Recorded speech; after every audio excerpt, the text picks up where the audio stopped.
all family members of juniors. That's excellent. And congratulations for making it this far. I'm going to turn it over briefly to Michelle to talk about translation, and then we'll get started. So thank you everyone for joining us tonight. If you are looking for Spanish translation, we ask that you go to the interpretation channel and choose the Spanish channel so you can hear interpretation. If you're looking for Mandarin, we ask that you go to the Chinese channel and choose that interpretation. Thank you. Thanks, Michelle. I'd like to introduce all of our team before we get on with the slide deck. I'm Lynn Schwaber, Director of College Counseling. This is my first year at MA. I've gotten to meet a few of the juniors, and I'm looking forward to getting to know a lot more of them as the year progresses. And then we have Michelle Baird. There you go. Hi, Michelle. Michelle is running our tech end of things. So thank you to you, Michelle. And then we have Jake Cisco and Denise Melgar. And wonderful colleagues I have. It's so great to come to a new school and have such wonderful teammates as these three. Tonight, we're going to talk about our office core values. That's always a really good place to start. We'll then move on to what the process looks like for your juniors, starting formally in the middle of the year with our programming that way. We'll talk about standardized testing, affirmative action, and legacy changes as a result of the SCOTUS decision. Then we'll talk about timelines. So what sort of the big picture of what junior year and senior year will look like. Nothing real granular yet, that comes later. But for now, the big dates to keep in your mind. At the end, we'll have some question and answer time, and Denise will give everyone directions for how to access that. So moving right along. These are our contact info by email address. And I've already introduced all of us, so we can move on from that. All right, so these are our office values. These are really important to the way we work with children and with you as our partners. Choices. This comes first in many people's mind. We want everyone to end the process with choices that they can be proud of, colleges they would be excited to go to, places where they can thrive. That might include some places that haven't been on your radar as you've gone through your young person's childhood and through middle school and the first couple of years of high school. We want to have everyone go into this with an open mind, knowing that we all share the same goal and that it's an achievable goal, that there is a college out there for everyone. In fact, there are many, many colleges that are really good matches for every single one of our students. And we want them to have a positive experience of first choosing those colleges that they want to apply to, and then at the end, choosing the one that they want to join and become part of that next educational community in their lives. Self-awareness. This is something that you're probably aware your child has been developing all along. High school is a big time in their life for this. This is who they are as people, separate from their parents, actually, and from their friends also, who they are going out into the world as independent adults with agency and efficacy. So it's a process. A lot of this is trial and error, as you probably know as parents. This is how students figure out what they love, what makes them happy to work hard at, what they hope to contribute to society, what they hope to do to keep themselves and their family and community healthy and good and productive. It's not the same for every student. It's also a sense of who they are in the different communities they're part of. So your family group, their school group, their friend group, their sports team, their orchestra, and then moving out from there to their new college. And so they learn about that process through their time in high school. And then they're familiar with what it's going to look like and feel like for them when they get to college. It'll be much different because they'll be living independently in most cases from you all, but it's still a thing that they will be familiar with from having gone through it here. Self-worth. So school tends to be a big extrinsic motivator for most children and often for their parents too. How many of you, and please don't show hands, have said to your student, I really wish you could get a higher grade in class X? The motivation for that is wanting to please you, their parent, wanting to please their teacher, wanting to make their friends happy to be their friends. Somewhere along the line, they will start noticing what makes them intrinsically motivated and feel worthy because of what they are doing and what they are contributing and what they value. That's a thing that's really important because as they go through life, it shouldn't be all about extrinsic motivation. If you're always trying to please somebody, to get in somewhere, to earn a certain amount of money, to get such and such a position, it's always something that if you don't get it, it's going to feel not great. But there are other ways of finding self-worth, and it's in one's happiness, one's contributions that really can't be counted numerically, but are over a lifetime. So this is a part of their experience of growing up where we want them to start identifying their own intrinsic motivators and the things that are important to their sense of who they are and to their developing health and happiness as they go through the life cycle. The last one here is autonomy, and this one is really hard for parents, and I'm speaking of this from the parent point of view. I've sent 2 kids off now to college, and I am thankful to have done that and accomplished that thing of parenting. I did not see any of their essays. I did not look at their applications. I was not their college counselor. I entrusted that to others, and I was really glad that I did.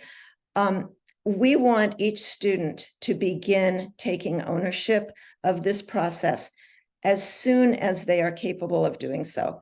And the way to find out if a student is capable of doing so is to push just a little outside of what they know they can do easily and into the part that's unfamiliar territory a bit. It's okay if they don't get it right the first time. And I'll tell you, none of us would write the college essays that our children write. But that's okay because the colleges are not admitting us, they're admitting our children. So we want each student to have the experience all along the way in greater and greater depth of owning this process, of making choices autonomously, of working through their own list of tasks, of making that list of tasks with your support and ours, of course, in partnership, but turning over more and more of this process to the student. When they leave home and go off and live on their own, they will have gathered a whole repertoire of skills that will help them to thrive in college. And one of them is time management. The others are more affective things, figuring out what's valuable and how to go after it, how to make their life work. And they will actually do that on their own first. And we hope they call home once in a while. Next slide, please. So this is an interesting little diagram. We are a college prep school. College process, as we call it, is part of the educational mission of this school. We are all here together tonight because this is the point at which your children are. They haven't come to the application process, but it's not far in the future. That too is part of the educational mission of the school. There are certain competencies and skills that are required there.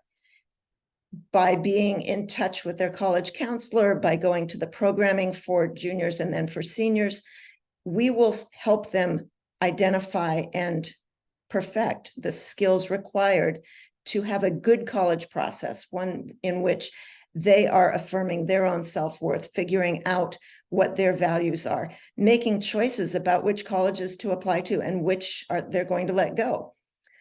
So all of those things come together as part of what Marin Academy does in order to provide an educational experience that's robust for your children. I would like to draw on this diagram though, and I didn't do it because I'm really bad at this kind of stuff, so forgive me for that. I would like to have a bigger circle out there that says life prep. College prep is part of that. So is the college process, so is the application process. But this is not an education we provide just so that your kids can get into college.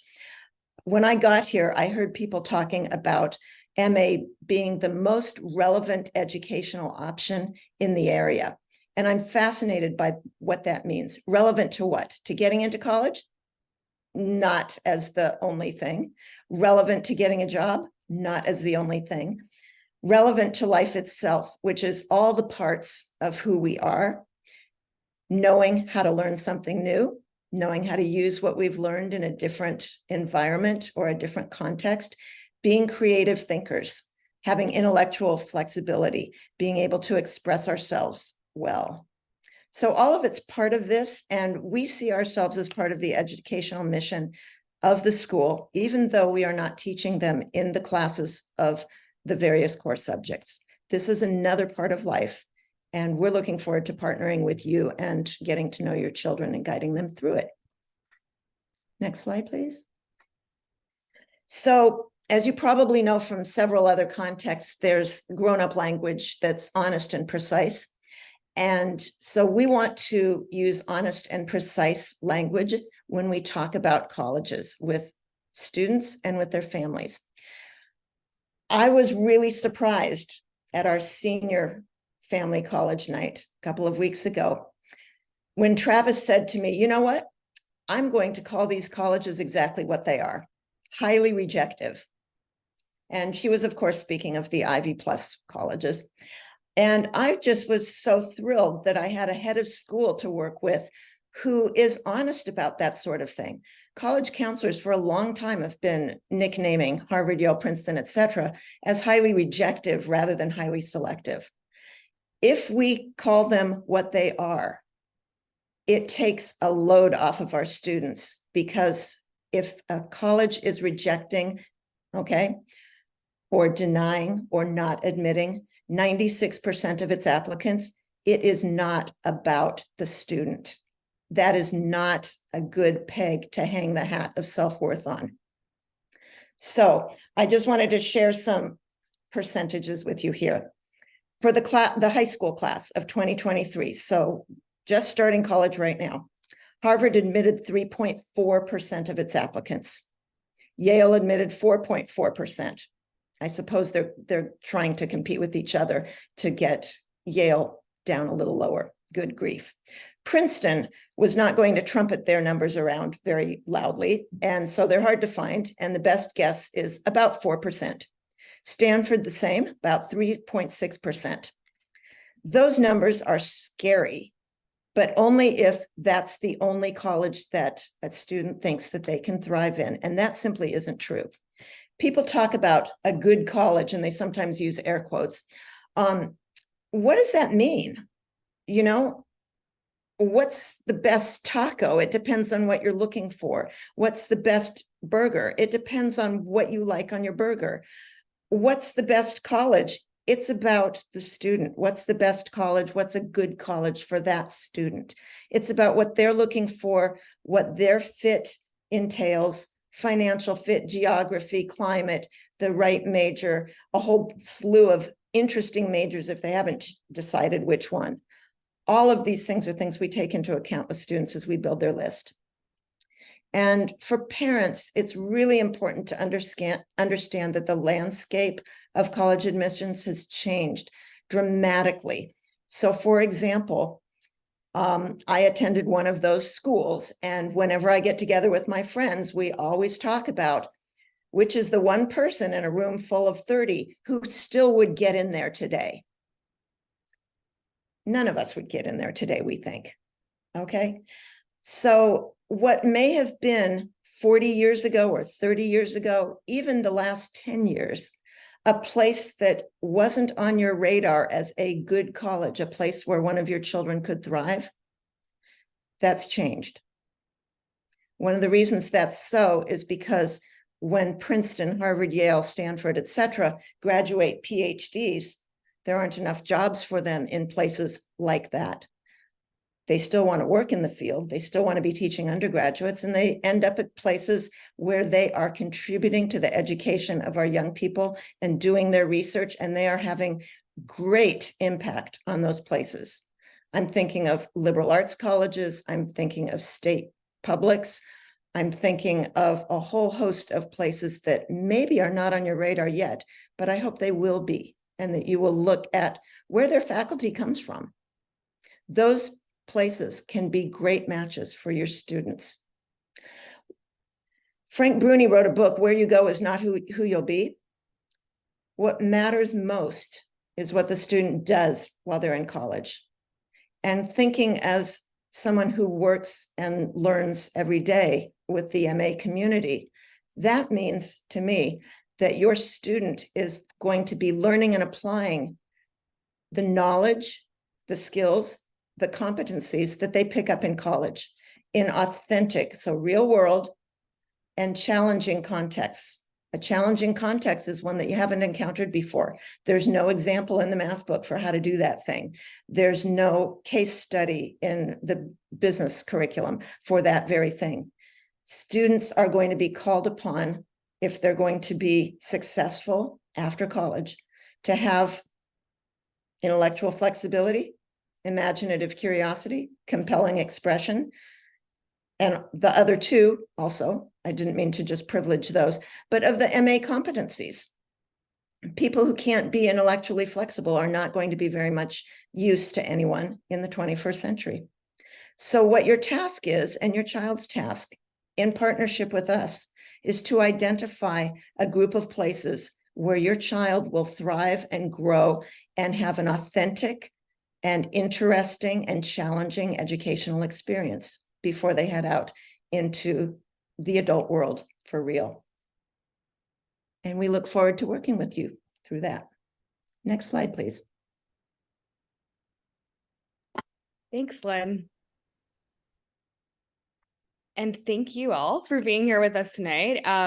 We're really excited to, like Lynn mentioned, start working with your students come next semester, but we wanted to give you all a timeline of where we are now and kind of what comes next in their process. So we wanted to start by emphasizing that nobody is behind. I think you often hear that junior year is a busy time. It's an important year in this process, and it definitely is. There are a lot of things that need to happen this year, but there's absolutely, nobody behind at this point in the process. Our office begins our formal work with your students after the winter break. Before the winter break, we do send them a survey via SCORE. This survey is meant to capture, it's an opportunity for us to get to know them a little better. So we'll ask them questions about where they see overlap with the competencies, for example. We'll ask them what they're interested in, what they're excited about, what have been some rewarding moments in their high school experience. And this is, again, really, in one way, an opportunity for us to prepare for that first individual meeting and have some context about your student, but it also is helpful later on in the process when we are writing their counselor letter of recommendation. So we send this out before the winter break with the hope that they are able to use that winter break to be really thoughtful in their responses. Then in that second semester, so in the spring, we will have X-Day programming in January. We split that up into two different portions. So we do an evening program and invite all of you to have conversations, or really it's a panel with current admission officers. So that is something that will be coming up. And then the following day, those same admission counselors stick around and do programming with your students, where they participate in a case studies program, and they are essentially serving as kind of like a mini mock admissions committee that is, again, led by those admissions representatives. So it's definitely a program that I think is really beneficial for both the families in that evening and then the students the following day. After that programming kicks off, we start with our individual and family meetings. So again, we will meet with each of your students. We'll start reaching out with them once they've completed that survey. We'll also send a survey for you all to complete. And similarly, it's just kind of asking some questions about how you've seen your student in a different environment from how we see them in school. And I think that's also really helpful context for us to get to know your student. We'll then schedule family meetings as they come, and then we'll start in those meetings helping your students build out an initial college list. At this stage, it is in no way, shape, or form expected for students to come in already knowing what colleges they're hoping to apply to. We really work with them at whatever stage they're at. Sometimes students already have an idea of some schools they're interested in, but some have no idea, and both of those are totally okay. So really, we work through this individualized process with your students to really help them explore their academic and career-focused interests. And like I was just saying, some students come in already knowing, I'm really excited about these different potential majors. I know that I eventually want to have this career. And other students are like, I like a lot of things, or I'm not sure yet what I want to do. And all of those options or all of those paths are totally okay. There are schools, of course, that allow students to come in undecided. They don't need to know what they're majoring in. And so we encourage students to be open and excited about learning about different potential possibilities that could be exciting to them. Of course, I think high school and a place like MA really empowers them to explore their interests, but we know that many students think they want to do something in high school and then they get to college and realize that they're excited about other things. So I think being open in this process is really, really important. Again, we'll help them build lists. In SCORE, they're broken into different categories. So you'll see something called a suggestion column. That's a place where we as our college counselors can send suggestions. And then you as parents or guardians of your student can also send suggestions for your student to review. You'll see something called following. Only your student has the ability to move schools into the following column. Ideally, they're moving those schools that they are interested in learning more about or have already done research on and are really excited about. And then further down the line, they'll see the applying or applied column. They really shouldn't be worrying about that in their junior year, but those are there because eventually, they might be applying to some of those institutions. In this process, like Lynn emphasized earlier, we really care about autonomy and we want your student to be the person driving this process. We realize, that we know that you all want to support them, we all want to support them, but we really want to promote independence. Like Lynn was talking about, I think this is a great opportunity for them to learn some skills that they'll carry on far beyond this process, right? Well into college, well into their lives post-college. And it's always just really exciting to see how much a student grows, even just from junior spring into the spring of their senior year. I think it's a great time for them to start reflecting and really thinking about their own personal values and goals. Sometimes I'll ask a student in a meeting, well, why are you interested in that? Or like, why is that important to you? And they'll sit there and think for a while. And sometimes it's tough. I think it's the first time that they're really reflecting on, why am I passionate about these things? Like, I've always loved this, but why is this important to me? So it's really a great opportunity for them to do that because colleges will ask them to explain, why do you want to pursue this major? Why do you care about this value? What is it about our school that's exciting to you? It's obviously a big process. There are a lot of moving pieces to it, different deadlines, different essays that need to be written. And we do support your students with healthy progress through the process itself. But it's really important for them to also learn, like Lynn was saying, time management skills, being able to break up those larger projects into smaller, more manageable pieces is something that I think students really learn through this process. Lynn already talked a little bit about self-awareness and making choices, but it really is a great opportunity for students to just learn more about themselves, really understand what they value and why they care for it, and then make choices that feel appropriate for their learning styles and what they want of their future learning environment. And then lastly, confidentiality. So of course, we will again have those individual meetings with your student, then have a family meeting. Whatever takes place there is, of course, between us and whoever's in that meeting, so the student, the family. And we really do value your students' privacy in this process. It's something that we keep reiterating to students now who are in the middle of applying, is this idea of, you do not need to share your process with other people. We are not sharing your process with other people, and feel empowered to do the same for yourself.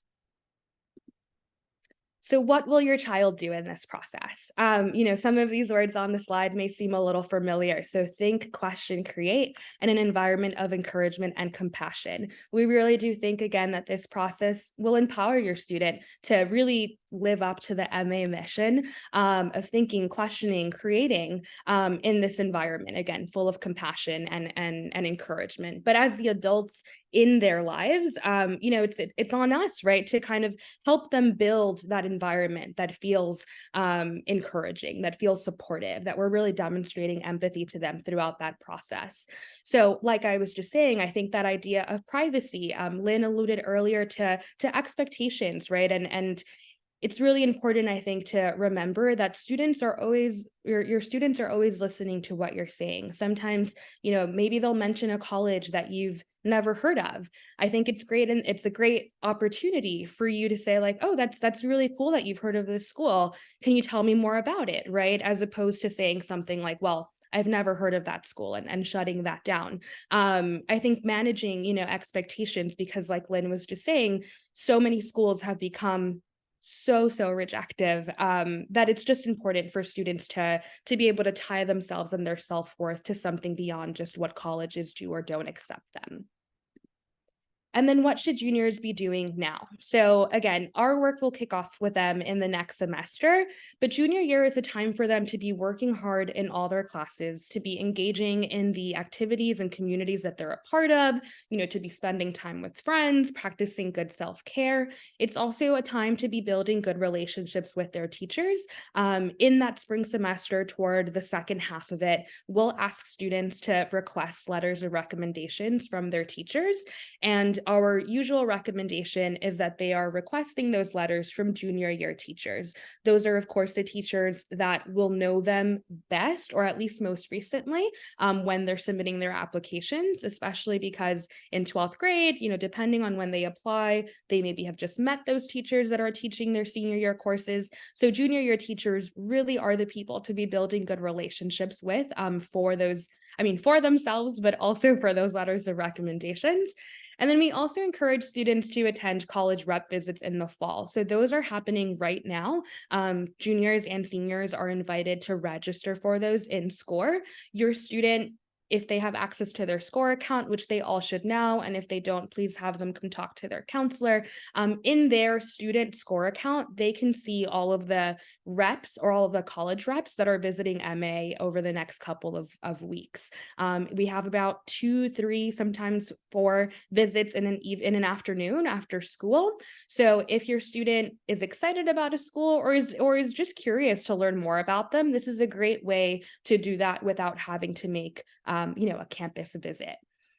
Students will also take a practice SAT or ACT on X Day in October 11th. We had your students take, both a practice SAT and ACT last year. And the idea behind that was for them to get a sense for both exams and then choose the one that they feel most comfortable with for this X Day as another practice exam. And then lastly, campus visits, but only if convenient and possible. We don't think, that you need to be visiting colleges every week or anything like that. I think if you are going to be visiting a new place for either, visiting family, on vacation, whatever it may be, and you can squeeze in a couple of visits, that's great. But we really want to emphasize the importance of trying to see a good mix of schools. So whether it's size, maybe you see a really large school and then a really small one, different ranges of selectivity, types of schools. So, like Lynn was saying, there are, big public schools, there are small liberal arts colleges. It's important for them to be able to see not just those that I think a lot of students have already heard of, but to see all different types of schools, to see what's a good fit and what isn't. In the year or in the time now of recently having been at the peak of the pandemic, a lot of schools are now also offering even more virtual options for students to do a virtual campus tour, a virtual information session, or other types of specific sessions that colleges offer. A lot of those are not being offered virtually. So that's another great opportunity for students to learn more about the colleges that they're interested in. And demonstrated interest, if you've ever heard of this term, some colleges are looking to see that students are engaging with them through this process, but that can come in so many different forms. It's what I just said, it's virtual visits, it's, it's signing up for sessions online, it's opening emails and actually clicking through the links. It doesn't only mean visiting a campus in person. So know that there are a lot of different ways for a student to engage with a college. And then we just wanted to share some questions that we think are important to ask all throughout life, but especially now as they're starting to maybe think about this process and they're starting to really think about what they want next for themselves. So what do you love working hard? What do you love working hard at? And it isn't always necessarily the things that they find easiest. Where does your creativity grow and shine? What do those things suggest to you about your future? And I know I didn't read them exactly as the slides, but I was saying them as if you were asking the questions. These are all, again, questions that I think sometimes students aren't always asking themselves. And then we'll ask them some of these as well. But if you can start prompting them earlier, I think it'll really get them to start thinking about what they value, what they're looking for, and how, their values align with those of the schools that they'll eventually be applying to. So now I'm going to kick it off to Jake, who's going to be talking about some other things you might be wondering about. Thanks so much, Denise. So as we kind of transition from the process where the students have control over the decisions that they're making, let's talk a little bit more about the actual context. So Denise, you can move to the next slide, please. In terms of the landscape of how students are applying, we want to first address standardized testing and, of course, share the fact that the vast majority of schools are still test optional at this point, including most highly rejected schools.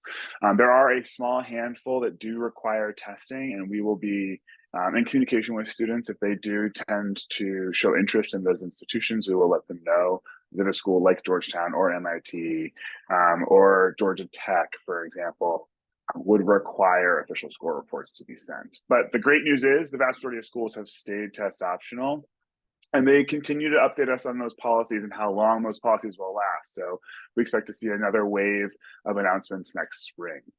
Another reminder is that the UC and Cal State systems remain test blind. So even if a student were to send SAT or ACT results to those schools, they would not be considered or evaluated as part of the process.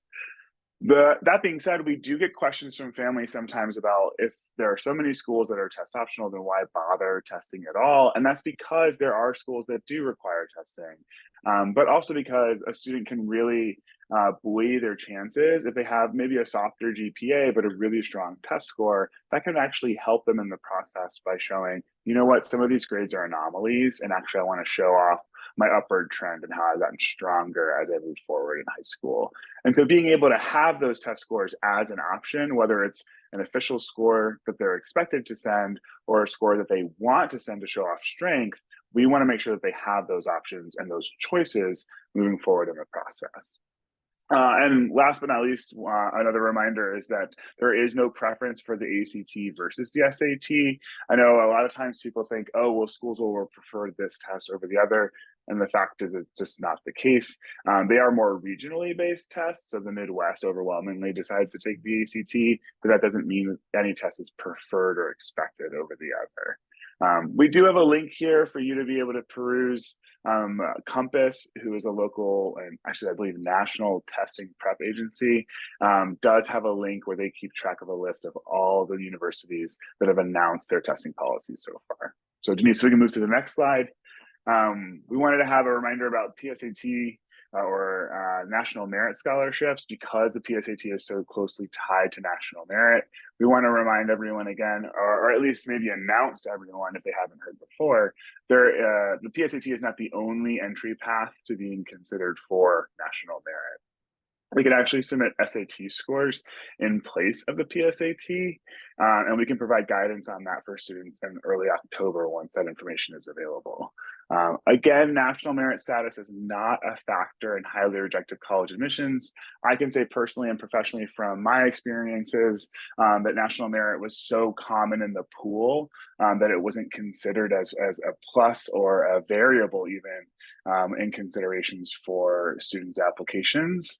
At the same time, at both schools where I work, national merit also was not considered as part of the scholarship process. That being said, there are a lot of schools that do consider national merit as part of their process, and may even give a small amount of money. I think it's $2,000 or $2,500 for having national merit semifinalist status. And so we want to be able to advise students along that process, but we also want to make sure and kind of assuage any anxiety that because MA does not offer the PSAT, that students somehow would not have access to national merit process.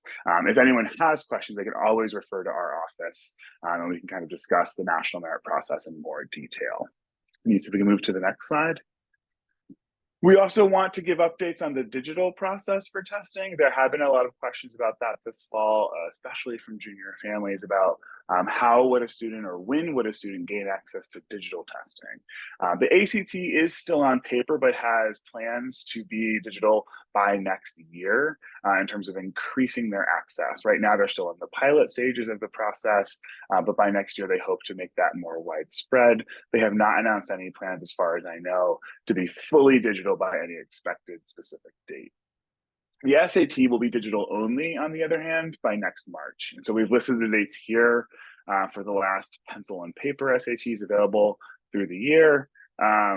But starting next spring, any student who takes the SAT will expect to sit down in front of a computer to do so, as opposed to sitting down with a Scantron and bubble sheet.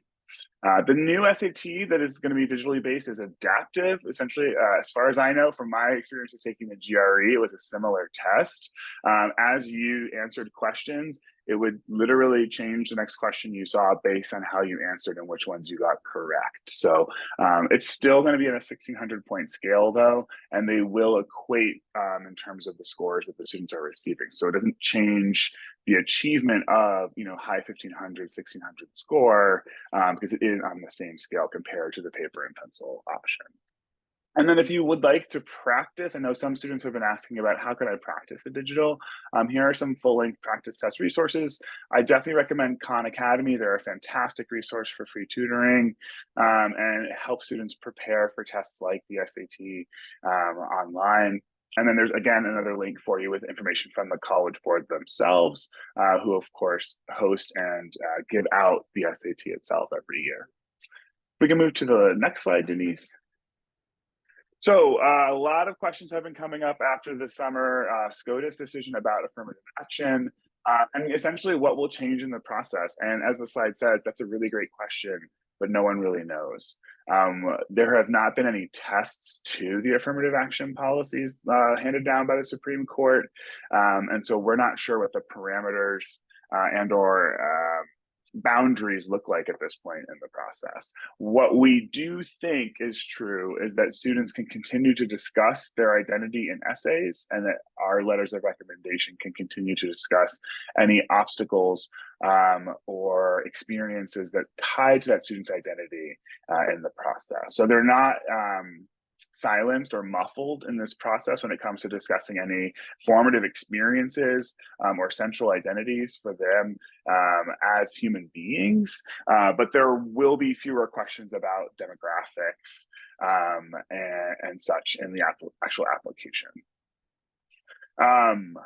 As you can see on the slide, of course, the vast majority of institutions across the country require diversity on campus, and there are a lot of ways for schools to be able to really create pipelines of more diverse applicants and to create interest from more diverse applicants in their institution. So I imagine we're going to see a lot more creativity from colleges moving forward when it comes to how they recruit their applicants each year.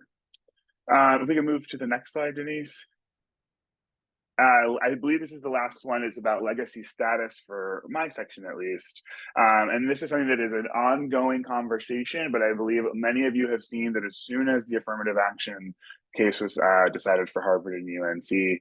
Within, I believe it was 2 weeks, another group had sued Harvard over, well, if you are denying affirmative action cases, then why are you supporting legacy preference, right? And so this is the newest conversation. It has been going on for years beyond the Supreme Court case itself and the lawsuit that is expected to go to the Supreme Court eventually.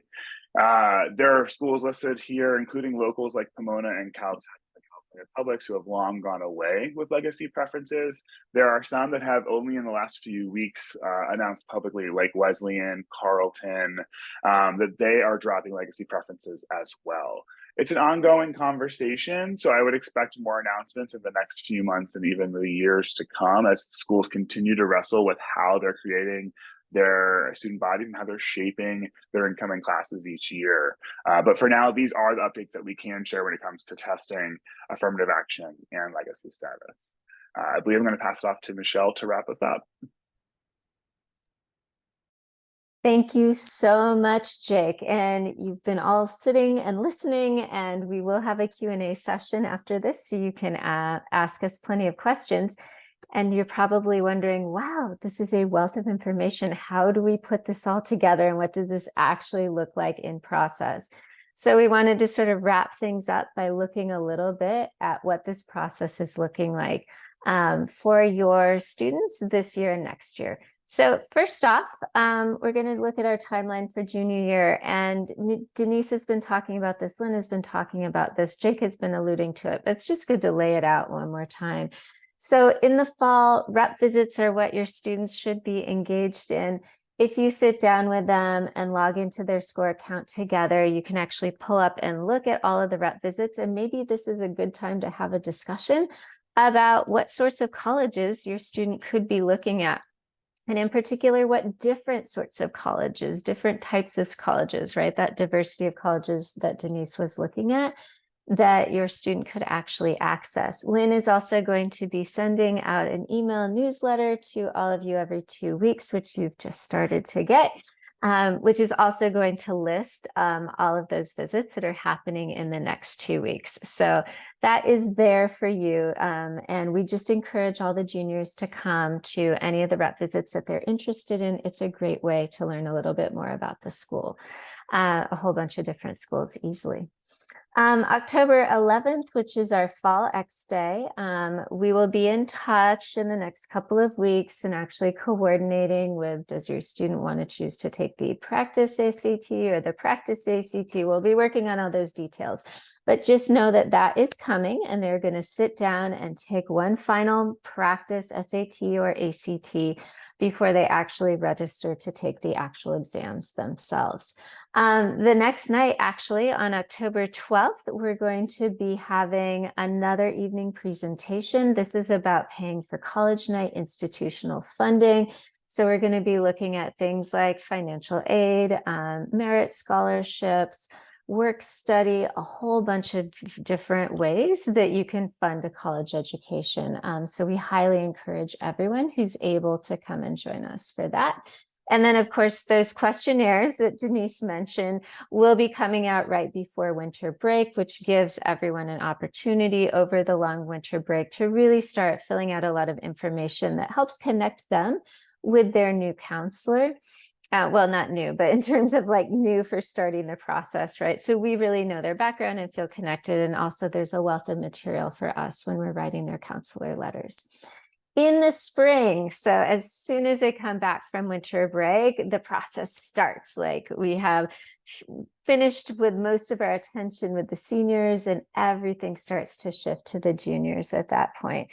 So we will be reaching out as soon as we come back on campus in January and scheduling individual meetings where the counselors are going to sit down one-on-one and actually talk with every single student about their entire process themselves, what they're thinking about, and start that process rolling. January 23rd and 24th, again, just a reminder, that evening, the 23rd, we're going to bring in a panel of college admissions officers from across the country who are going to sit and talk with you all about various aspects of the college admissions process. And then the next morning, all the juniors will sit down with them and actually go through a model process of what a college admissions committee does to get to try this on for size and really start to see themselves as a part of the process. Students will be starting their standardized testing between February and June. That's registering to take the actual ACT or the actual SAT on their own time, and sort of in consultation with your student's college counselor. You can talk about when it might make sense. Some students want to get their testing done early, and so they jump right in. Some students are going to wait until they've finished more coursework and take it a little bit later. So you can develop an individualized plan based on what's going to work best for your student. As soon as the individual meetings, the individual one-on-ones have happened with each junior, we then invite the families to campus or via Zoom, depending on what works best and is most convenient. And we sit down as an entire family and talk about the child's college process. And those will start getting scheduled between February and April, depending on what works best for the family. And then as soon as they finish their junior year, literally the next couple of days, they come in and we run workshops where we sit down and we talk about writing the personal essay for college. So we give them some really good grounding and introduction. And then they have the opportunity to start working on that essay over the summer. Next slide. Thank you so much. And then senior year. And honestly, we're just giving you the highlights here. Like there's a lot more that goes on in the senior year. And we're going to be walking you through all of this when we do senior family night, which will be the very beginning of school for you all next year.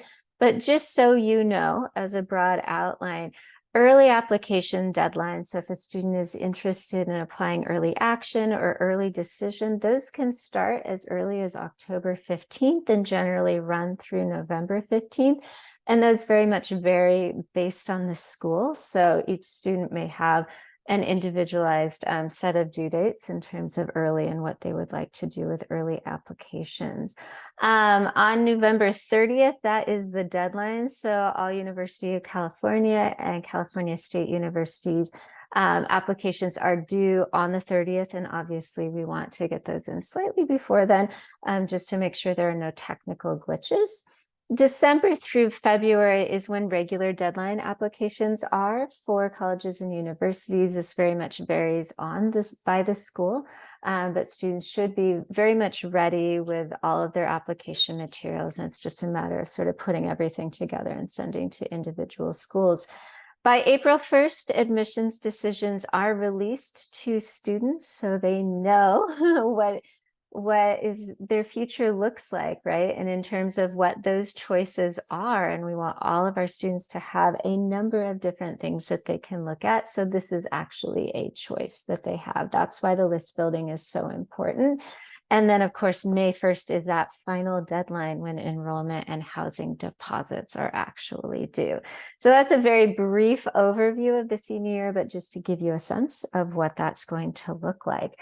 And now we're going to move to the Q&A section. And actually, Denise was going to walk us through the procedures of how we would like to do this. Yeah, sure. So I'm going to stop sharing my screen just because we're done with the visual part of it. And you should all have access to a reactions button at the bottom toolbar of your Zoom screen. It has like a little smiley face. If you click on that, there's a raise hand feature. We just want to utilize that so that we can call on folks in an organized way. So I see someone has already found their way to it. And again, if you have a question, you can just raise your hand and we will go and call on you so that you can unmute yourself and ask that question. Lynn, do you want to, or Cynthia, I see your hand is raised. Yeah. Go ahead, Cynthia.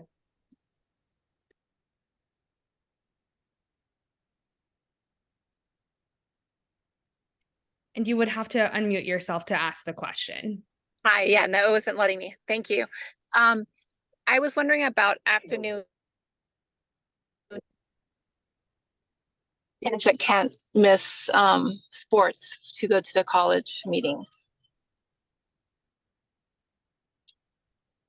I can take that. It's really important that the student let the coach know, but the coaches understand that this is an important part of the process. And if it's possible, the coach will say, this is important and you should go to this and you can come to practice a little bit later. But it's really important that the students speak to each coach. I talked with Rob, our athletics director, earlier in the year to make sure that we're all on the same page. And, of course, if the student has a game, they should go to the game because otherwise they're letting down their teammates. But as long as there's communication between the coach and the student, it should work out okay. And like, Okay, thank you. oh, sorry, I was just going to add really quickly that, like we said before, these rep visits are, of course, a great way for students to engage now. Reps will also come next year, but there are also so many virtual opportunities for students to learn more about campuses. And that's a great way, if they know this rep is on campus, but I can't make it, let me sign up for a virtual info session so that I can get some of that same information. Lori? Perfect.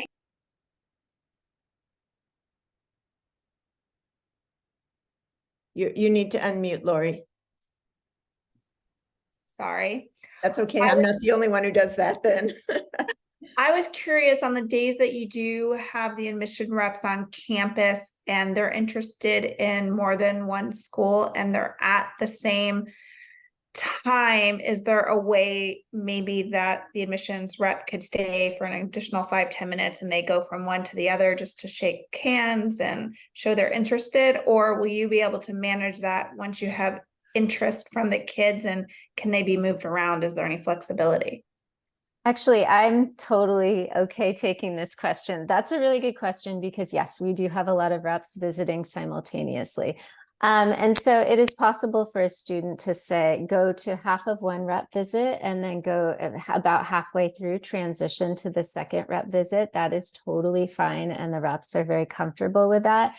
It is also possible, say like a student really wants to attend one visit and they know that they're going to miss another rep visit, or let's say they've got a game or some other sort of conflict that prevents them from seeing a rep when they're actually on campus.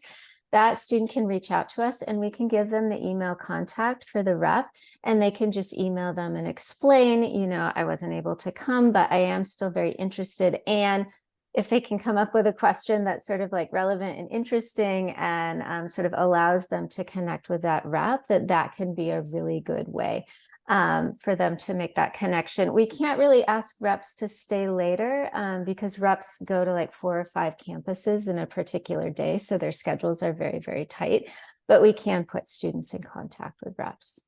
Great, thank you.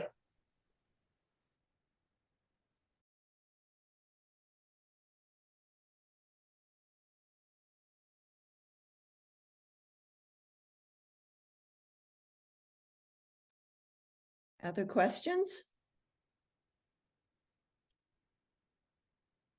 Something got left off of the slide about senior year that you might want to know about.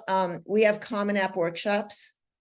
We offer 4 of them in the weeks. I guess it's 2 weeks just before school starts. And so each student is expected to show up to one of them and we walk them through the common parts of the Common App so that they get off on the right foot with all of that. We tell them how to answer the questions that otherwise they might try to punt or shoot from the hip. So they will start school with a goodly amount of work done if they have worked some on their essays over the summer, because remember the essay workshops are in June, and then have come to a Common App workshop before school starts. So the 2 ends of the summer are bracketed by some college work. It helps us to help them break it up into manageable chunks and leave the most time for percolation, as it were, for the essays. So they start thinking about their essays, they brainstorm some topics, do all that work in June, and then they can think about them and make some drafts and throw those drafts away and try again. So they have some time when they're more at leisure to work on that. So we do encourage kids to keep going with their momentum in the summer while also taking off whatever time they need to and doing all the things that they love to do in the summer. Jenny. Hi, thank you so much. This has been great. 2 questions on the standardized testing. So it sounds like the kids will be taking the actual exam in February through June timeframe. When do they need to register for those tests?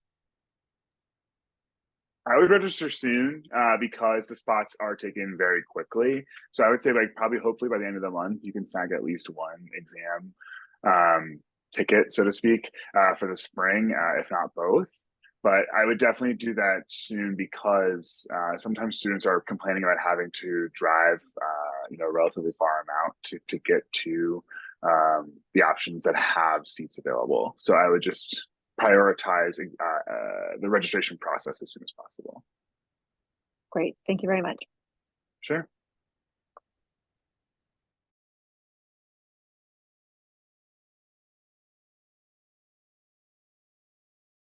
Any other questions out there?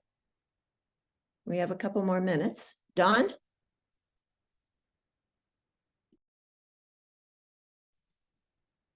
Hi, this is actually Sky, but Dawn is next to me. We wanted to know if you all recommend, like when I went to high school, I took like some sort of Kaplan course to help me get organized for the tests. I don't know if they do that for ACT as well, but I'm assuming. Just want to know if that's something you guys recommend, or if you think that's like not necessary, not really done anymore. I'm been a long time since I did this, so I have no idea. It's quite the industry, actually. So it's happening even more than when you were doing this process. It is valuable for some kids. It's really a matter of individual preference and thriving. So, for example, some students do their best at making good gains from the strategies that are often provided in these classes by being in a group setting and showing up once a week to a group class. Okay. Others want to do it privately and they don't need 6 sessions. Maybe they only need 2 and some help in math or whatever. So talk to your student. It's a little bit like exercise. The best exercise is the one that you will actually do. And it's perfectly fine for a student to get a test prep book or use online resources like Jake was mentioning. Khan Academy is fantastic. ACT has resources on their website, so does College Board, including a digital practice test. All of those are great as long as the student will actually do them. So figure out with your student what he or she is going to be happy to do, and they will invest more and be more successful in that process. Anybody have anything to add to that? I would just say that there's a variety of different options out there. And if you are looking for classes, like Revolution Prep and Swell will often do things that are a little bit more approachable and reasonable in terms of price. But then I also have students who just like buy a test book and are totally fine on their own. So it just really depends. Mm-hmm. Okay, thank you. Jenny, I see your hand up.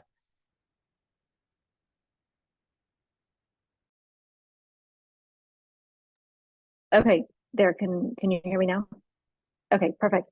My second question, which I didn't get to the last time, sorry about that, was the score accounts. Do the kids know how to get into their score accounts? Is that something that the school has helped them do, or is that something that we should be doing with them at home?